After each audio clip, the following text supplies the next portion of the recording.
Baik, pada kesempatan kali ini saya selaku moderator dari kelompok 4 akan membuka sebuah presentasi yang akan kelompok 4 sampaikan dengan materi mengenai pendekatan strategi dan metode pembelajaran IPS di SD. Baik, sebelumnya saya akan memperkenalkan anggota dari kelompok 4 terlebih dahulu. Yang pertama yaitu saya sendiri, Nigito Widyadarmasanti dengan NPM 24011 selaku moderator. Yang kedua ada Made Ayu Paramita Sali dengan NPM 24003 selaku pembawa materi pertama. Yang ketiga ada Nilo Novita Sudiantari dengan NPM 24006 selaku pembawa materi kedua. Yang keempat ada Nikoma Harimantari dengan NPM 24008 selaku pembawa materi ketiga. Dan yang kelima ada Putu Ayu Sagitarini dengan NPM 24005 selaku pembawa materi keempat. Baik, sebelum materi tersebut disampaikan, saya akan memaparkan sedikit mengenai materi yang akan kelompok kami bawakan, yaitu di dalam suatu proses pembelajaran erat kaitannya antara pendekatan, strategi, dan metode yang digunakan untuk mencapai tujuan pembelajaran yang telah ditetapkan. Oleh karena itu, seorang guru harus berpandai-pandai memilih dan memilah pendekatan, strategi, dan metode dalam penerapannya saat membawakan sebuah pembelajaran. Selain itu, ada banyak jenis strategi dan metode pembelajaran sehingga guru harus berkreativitas untuk mengkombinasikan agar proses pembelajaran tidak terkesan membosankan dan dapat mempengaruhi kualitas hasil belajar siswa. Karena pada hakikatnya setiap pendekatan strategi dan metode memiliki kelebihan dan kekurangannya masing-masing. Untuk lebih lanjut, materi yang akan kami sampaikan akan dibawakan oleh pemateri pertama dan pemateri selanjutnya. Baik, saya akan lanjutkan penjelasan tentang yang pertama, pengertian pendekatan dan strategi pembelajaran. Pendekatan pembelajaran merupakan aktivitas guru dalam memilih kegiatan pembelajaran. Pendekatan pembelajaran tentu tidak harus menggunakan tentu tidak harus kaku dan dengan menggunakan pendekatan tertentu, tetapi sifatnya lugas dan terencana. Artinya memilih pendekatan disesuaikan dengan kebutuhan materi ajar yang dituangkan dalam perencanaan pembelajaran. Strategi pembelajaran merupakan pendekatan dalam mengelola kegiatan dengan mengintegrasikan urutan kegiatan, peralatan dan bahan serta waktu yang digunakan dalam proses pembelajaran untuk mencapai tujuan pembelajaran yang telah ditentukan secara aktif dan efisien. Di sini terdapat jenis-jenis pendekatan dan strategi pembelajaran IPS SD. Yang pertama, pendekatan konsep. Pendekatan konsep adalah pendekatan pembelajaran yang secara langsung menyajikan konsep tanpa memberikan kesempatan kepada siswa untuk menghayati bagaimana konsep itu diperoleh. Di sini terdapat kelebihan dan kekurangan dalam pendekatan konsep. Yang pertama, kelebihannya fokus pada penguasaan konsep dan subkonsep. Yang kedua, siswa dibimbing untuk memahami konsep dengan beberapa metode. Kekurangannya, pendekatan ini kurang memperhatikan aspek student center.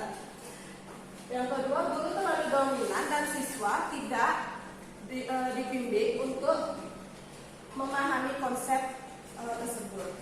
Langkah-langkahnya, siswa dibimbing memahami suatu bahasan dengan memahami konsep-konsep yang terkandung di dalamnya. Yang kedua, dalam proses pembelajaran tersebut, penguasaan konsep dan subkonsep yang menjadi sasaran utama pembelajaran. Yang kedua, pendekatan lingkungan. Penggunaan pendekatan lingkungan berarti mengaitkan lingkungan dalam suatu proses belajar mengajar, seperti dalam lingkungan keluarga, lingkungan yang paling terdekat terlebih dahulu. Dalam pendekatan lingkungan terdapat kelebihannya. Yang pertama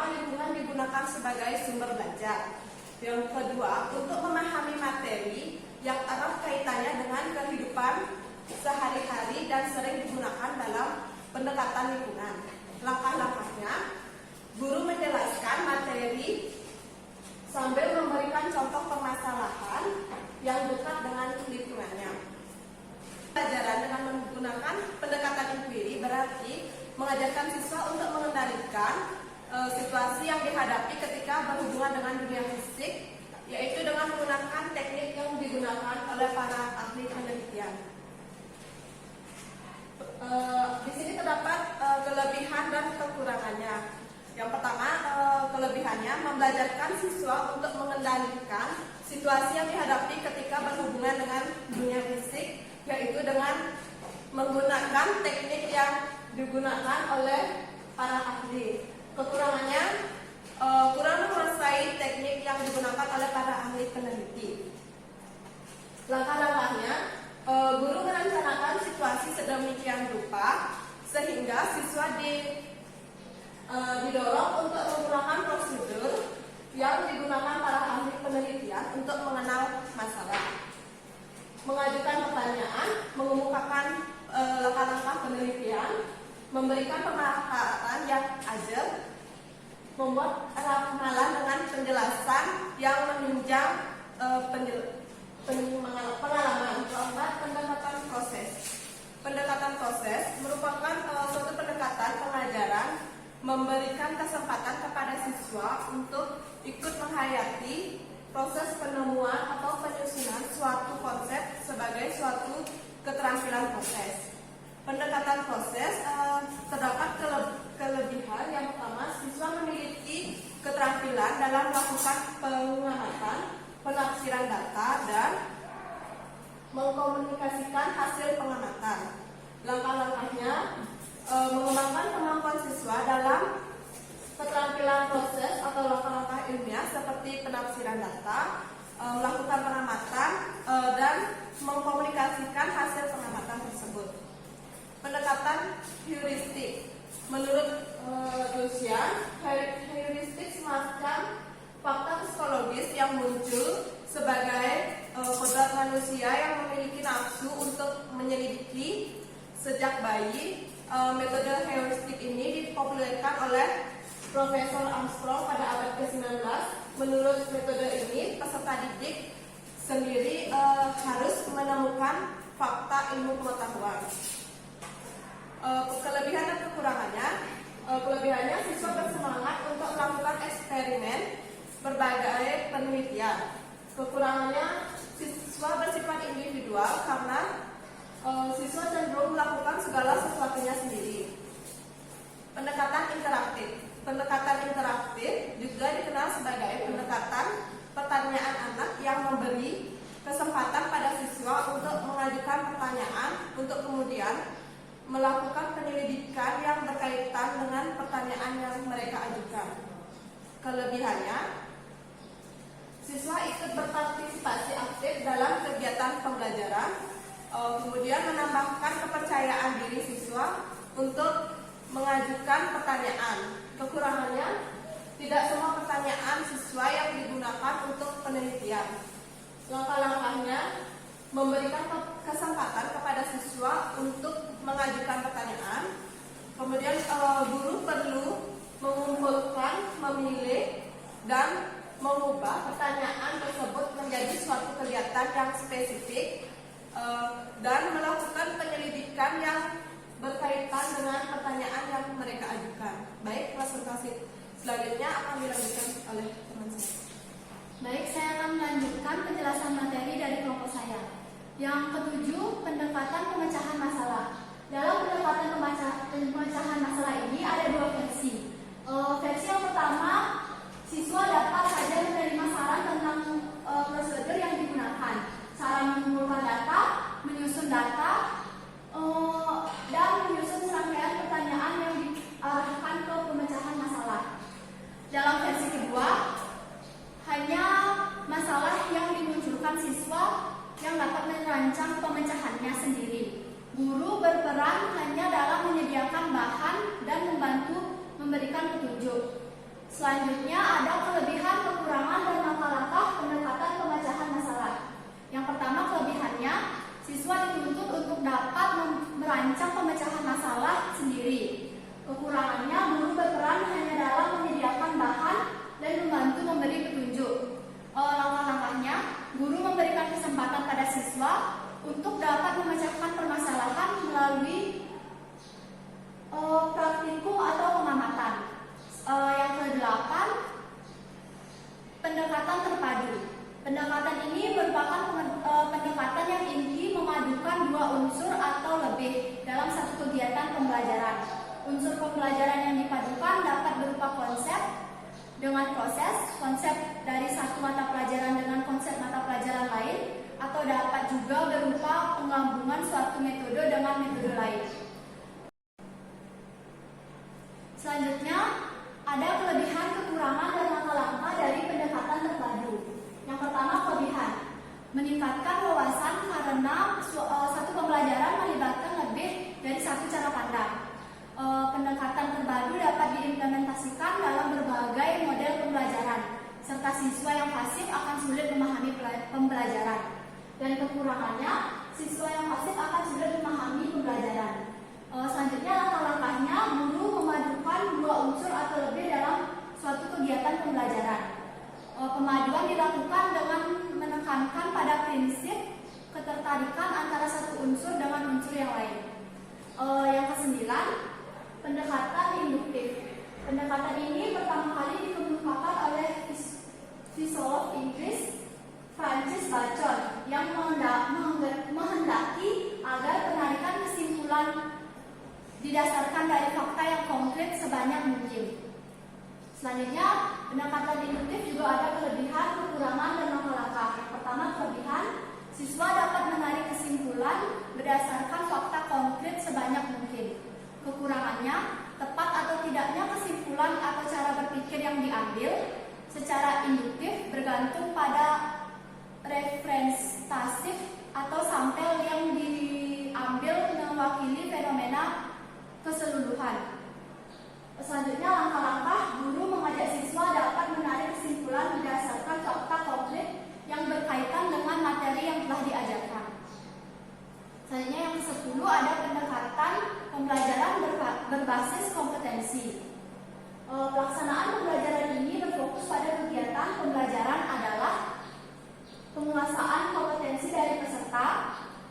Proses pembelajaran harus memiliki kesepadaan dengan kondisi di mana kompetensi tersebut akan digunakan. Aktivitas pembelajaran bersifat perseorangan atau peserta dengan peserta lain, tidak ada ketergantungan. Harus tersedia program pengayaan bagi peserta yang lebih cepat dan program perbaikan atau remedial bagi peserta yang lebih lambat. Selanjutnya juga pendekatan pembelajaran berbasis kompetensi ada kelebihan, kekurangan, dan langkah-langkah. Kelebihannya, kegiatan pembelajaran lebih difokuskan pada penguasaan kompetensi oleh peserta. Tersedia program pengayaan dan perbaikan. Kekurangannya, aktivitas pembelajaran bersifat perseorangan antara satu siswa dengan siswa yang lain, tidak ketergantungan. Selanjutnya, langkah-langkah. Dalam kegiatan pembelajaran, guru harus memperhatikan penguasaan kompetensi oleh siswa. Guru harus menyesuaikan proses pembelajaran dengan kondisi di mana kompetensi tersebut akan digunakan. Selanjutnya juga langkah-langkahnya, guru menyediakan program pengayaan bagi peserta yang lebih cepat dan program perbaikan atau remedial bagi peserta yang lebih lambat. Selanjutnya, guru menyediakan program pengayaan bagi peserta yang lebih cepat dan program perbaikan bagi peserta yang lebih lambat. Yang ke-11 ada pendekatan pembelajaran manajemen kelas. Menurut Parkya dalam Omar H. Malik, pendekatan manajemen kelas dapat diartikan sebagai upaya untuk mengatur situasi kelas untuk menjamin terciptanya iklim yang dapat mendukung aktivitas pembelajaran bagi seluruh siswa. Ada juga kelebihan, kekurangan, dan langkah-langkah. Kelebihan, terciptanya iklim yang dapat mendukung aktivitas pembelajaran bagi seluruh siswa. Kekurangannya, siswa tidak bisa belajar mandiri sebab terbiasa dikontrol dan diarahkan oleh guru dalam kegiatan pembelajaran. Selanjutnya, langkah-langkah, guru mengontrol situasi situasi belajar siswa, mengarahkan kegiatan belajar bagi siswa, dan menjembatani perbedaan-perbedaan belajar siswa. Yang ke-12, pendekatan pembelajaran berdasarkan perbedaan individual. Pembelajaran di mana komponen-komponen dapat sistem pembelajaran disesuaikan dengan perbedaan individual, baik perbedaan individual secara vertikal maupun perbedaan individual secara horizontal. Siswa bebas belajar sesuai dengan karakteristiknya dan minatnya. Ada juga kelebihan, kekurangan, dan langkah-langkah. Kelebihan, siswa bebas belajar sesuai dengan karakteristik, bakat, dan minatnya. Kekurangannya, guru kesulitan dalam menyesuaikan sistem pembelajaran dengan perbedaan individual sebab siswa memiliki karakter yang bervariasi.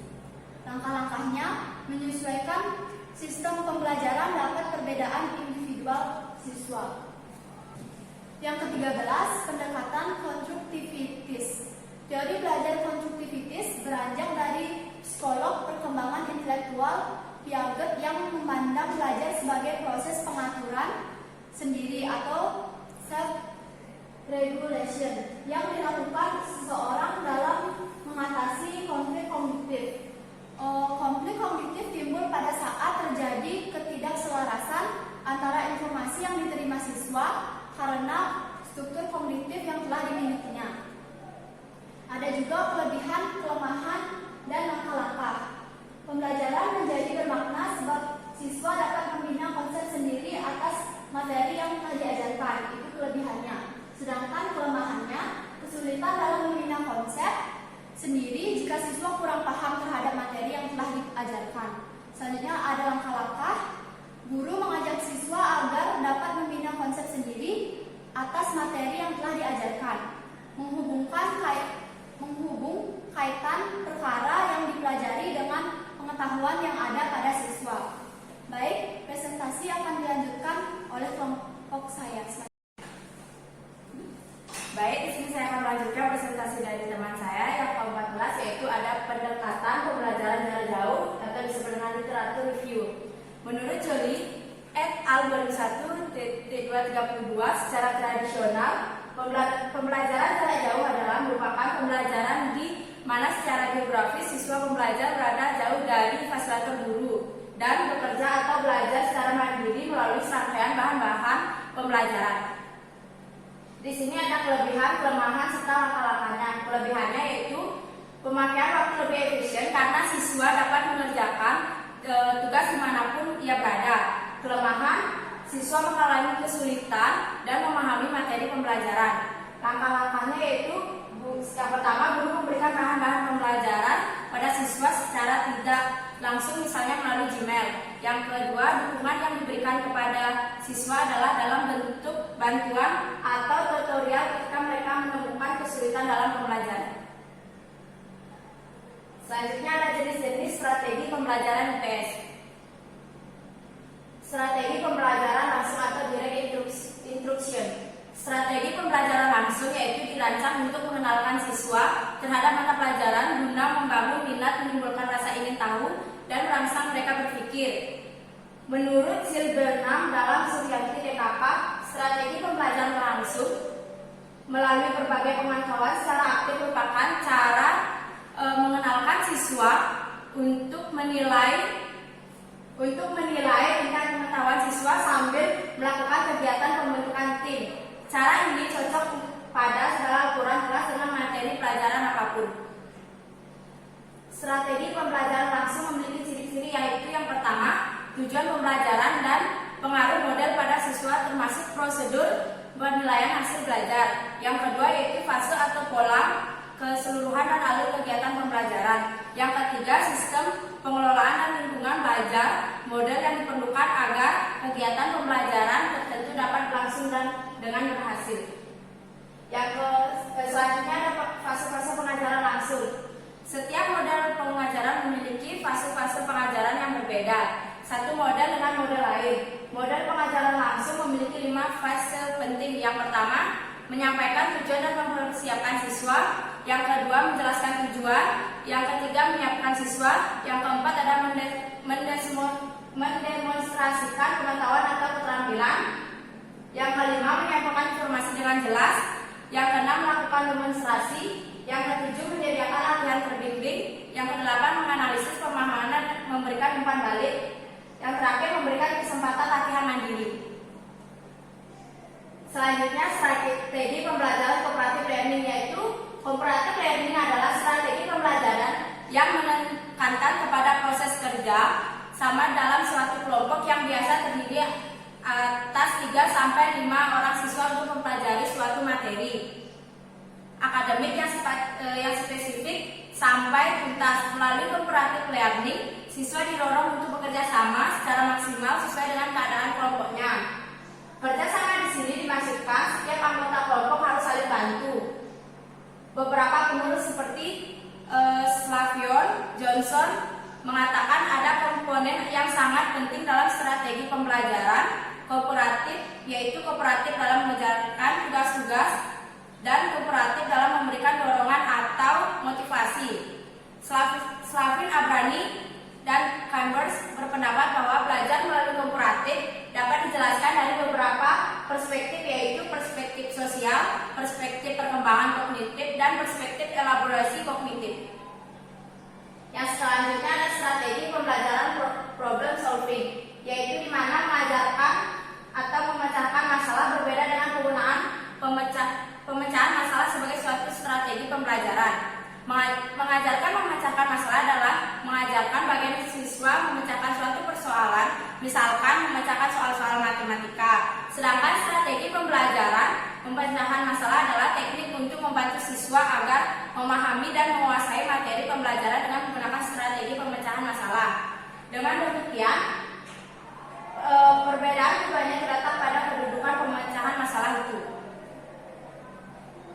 Yang selanjutnya ada strategi mengulang. Strategi mengulang sederhana digunakan untuk sekedar membaca ulang materi tertentu untuk menghafal saja. Contoh lain dari strategi sederhana adalah menghafal nomor telepon, arah tempat, waktu tertentu, daftar belanjaan, dan sebagainya.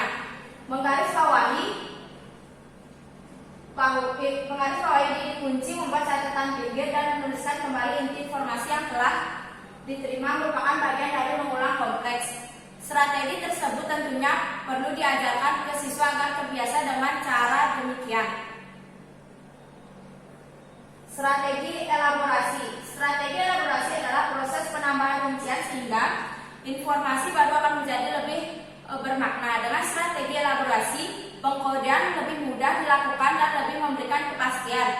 Beberapa bentuk strategi elaborasi adalah pembuatan catatan, analogi, PC4R. Pembuatan catatan adalah strategi belajar yang menggabungkan antara informasi yang dipunyai sebelumnya dengan informasi baru yang didapat melalui proses mencatat. Strategi organisasi. Strategi organisasi membantu pelaku belajar meningkatkan kebermaknaan bahan-bahan baru dengan struktur pengorganisasian baru. Bentuk strategi organisasi adalah outlining, yakni membuat garis besar. Siswa belajar menghubungkan berbagai macam topik atau ide dengan beberapa ide utama.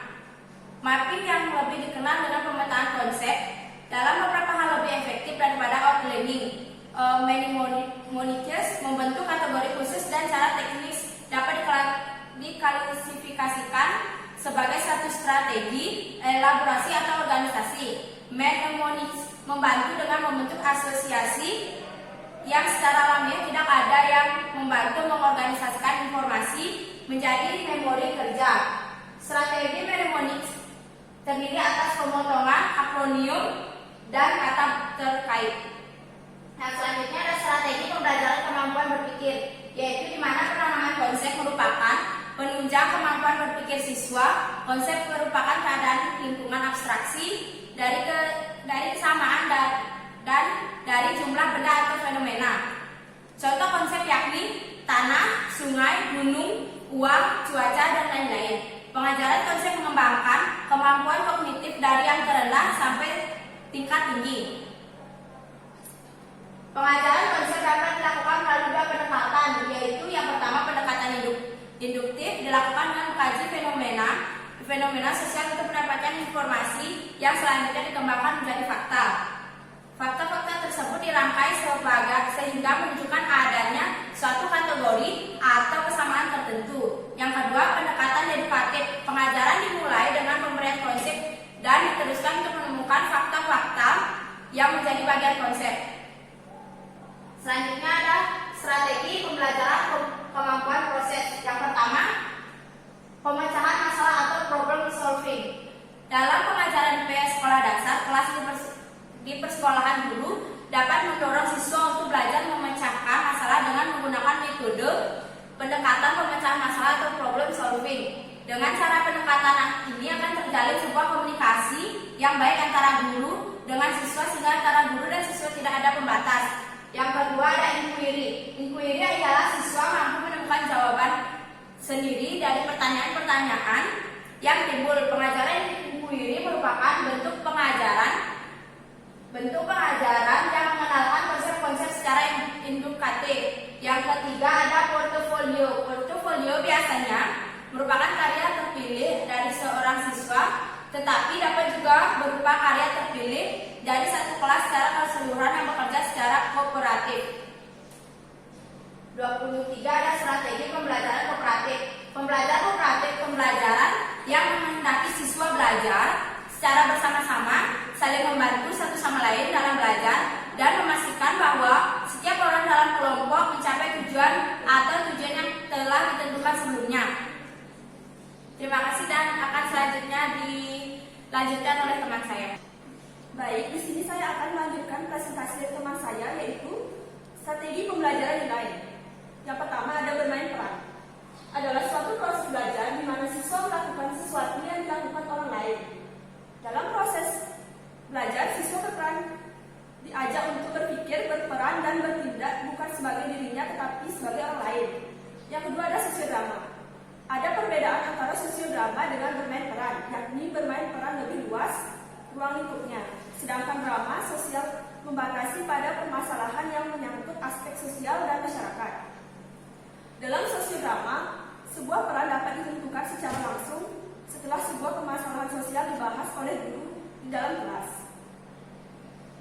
Selanjutnya ada strategi pembelajaran peta dan global. Pembelajaran keterampilan pada peta dan global merupakan salah satu metode dalam pembelajaran geografi. Namun pembelajaran ini tidak hanya menunjang pembelajaran geografi saja, pembelajaran sejarah, pendidikan kewarganegaraan, sosiologi, bahkan bahasa Indonesia. Dalam pembelajaran ini siswa diharapkan mampu membaca dan menunjukkan tempat serta analisa dalam peta dan grafik.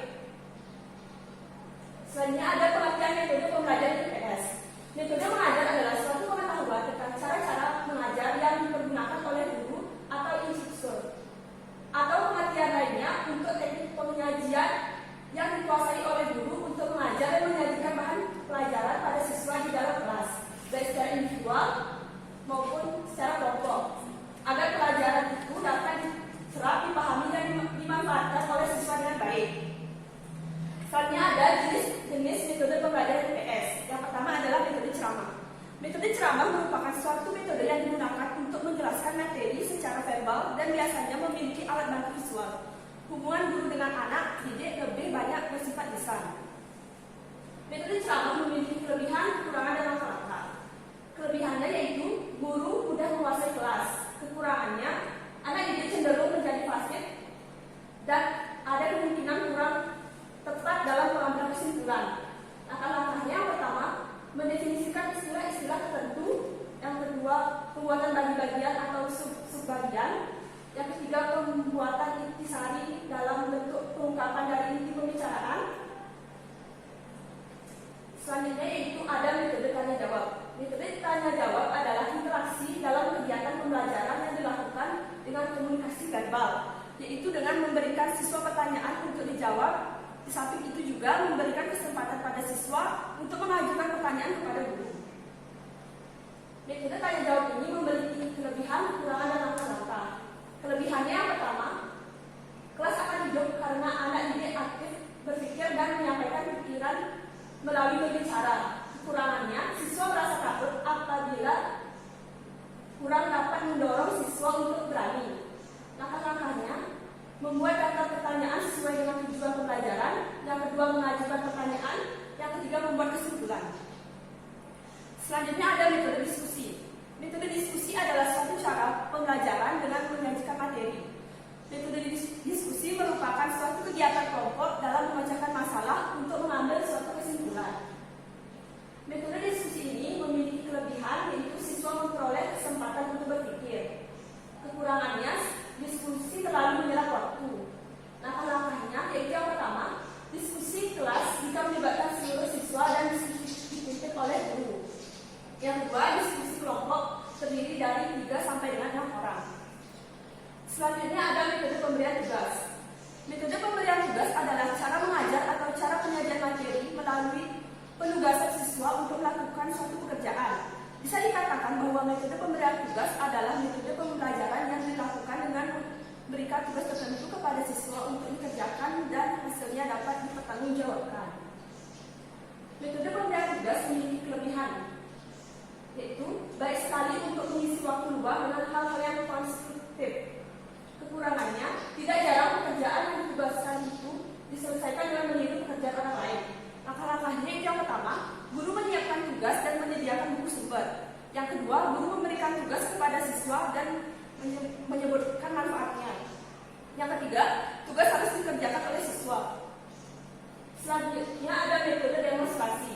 Metode demonstrasi adalah metode penyajian pelajaran dengan memperagakan dan menunjukkan kepada siswa tentang suatu proses, situasi, atau benda tertentu, baik sebenarnya ataupun hanya sekedar tiruan. Metode demonstrasi memiliki kelebihan, yaitu perhatian murid dapat dipusatkan kepada hal-hal yang dianggap penting oleh guru sehingga hal penting itu dapat diamati. Kekurangannya, metode ini memerlukan keterampilan guru secara khusus, karena tanpa ditunjang dengan hal seperti itu, pelaksanaan demonstrasi akan tidak efektif. Langkah-langkahnya, guru menyiapkan bahan demonstrasi yang akan dikaitkan dan harus sesuai dengan tujuan pembelajaran. Yang kedua, guru mencoba alat terlebih dahulu. Ketiga, guru memberikan penjelasan serta ilustrasi kepada siswa tentang demonstrasi yang dilakukan. Keempat, kegiatan demonstrasi ditindaklanjuti dengan berdiskusi antar siswa dan kemudian siswa mencoba alat demonstrasi tersebut. Selanjutnya ada metode eksperimen. Metode eksperimen atau percobaan adalah cara penyajian pelajaran di mana siswa melakukan percobaan dengan mengalami dan membuktikan sendiri sesuatu yang dipelajari. Langkah-langkah melakukan metode eksperimen. Yang pertama, guru menyiapkan alat untuk percobaan dan harus sesuai dengan tujuan. Sebelumnya, guru menguji coba alat yang akan digunakan. Selanjutnya, guru memberikan lembar kegiatan siswa dan menjelaskan apa yang harus dilakukan oleh siswa. Guru membantu dan membimbing siswa saat melakukan percobaan.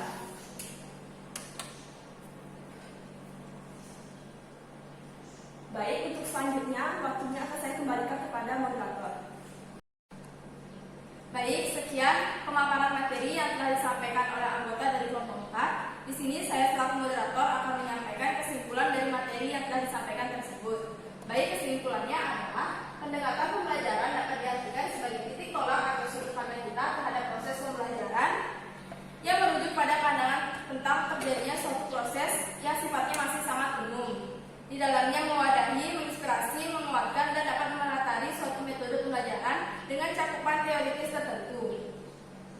Strategi pembelajaran dapat dirancang secara langsung agar siswa dapat mengenal mata pelajaran, guna dapat membangun minat dan menimbulkan rasa ingin tahu agar dapat merangsang mereka untuk berpikir. Ada beberapa jenis suatu pendekatan dan strategi dalam pembelajaran IPS yang dilakukan seperti suatu pendekatan yang meliputi pendekatan konsep, pendekatan lingkungan, pendekatan inquiry, pendekatan proses, pendekatan heuristik, pendekatan pembelajaran kooperatif, pendekatan interaktif, pendekatan pemecahan masalah, pendekatan terpadu atau integrated approach, pendekatan induktif, pendekatan pembelajaran berbasis kompetensi, pendekatan pembelajaran manajemen kelas, pendekatan pembelajaran berdasarkan perbedaan individual, pendekatan konstruktivitis, dan pendekatan pembelajaran jarak jauh. Sedangkan strategi dalam pembelajaran IPS meliputi strategi pembelajaran langsung, strategi pembelajaran cooperative learning, strategi pembelajaran problem solving, strategi mengulang, strategi elaborasi, strategi organisasi, strategi pembelajaran kemampuan berpikir, strategi pembelajaran kemampuan proses, strategi pembelajaran kooperatif, strategi pembelajaran nilai, dan strategi pembelajaran peta dan blogge. Kemudian metode pembelajaran IPS yaitu di mana seorang guru atau instruktur menggunakan cara pembelajaran dengan cara menyajikan suatu materi yang sudah dikuasai oleh seorang guru. Dengan menyajikan suatu bahan pembelajaran pada siswa di dalam kelas, maka baik secara individual maupun secara kelompok, siswa akan dapat memahami suatu materi dan dapat diserap serta dimanfaatkan oleh siswa dengan baik. Metode pembelajaran ini merupakan suatu cara atau strategi yang dilakukan oleh seorang guru agar dapat terjadinya suatu proses belajar pada diri siswa untuk mencapai suatu tujuan. Baik, sekian presentasi yang telah kelompok 4